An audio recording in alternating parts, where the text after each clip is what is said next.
আমরা প্রতিদিন ঘুমের মধ্যে বিভিন্ন ধরনের স্বপ্ন দেখে থাকি, কিন্তু 3টি এমন স্বপ্ন রয়েছে যা মানুষকে মৃত্যুর ইঙ্গিত দেয়।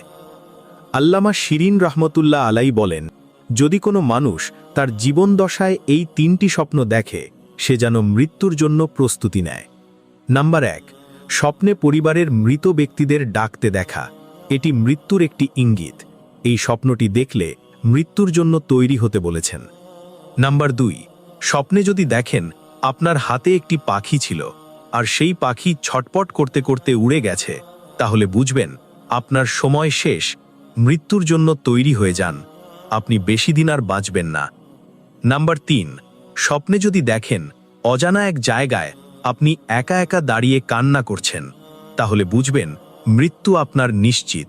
মৃত্যুর প্রস্তুতি নিন।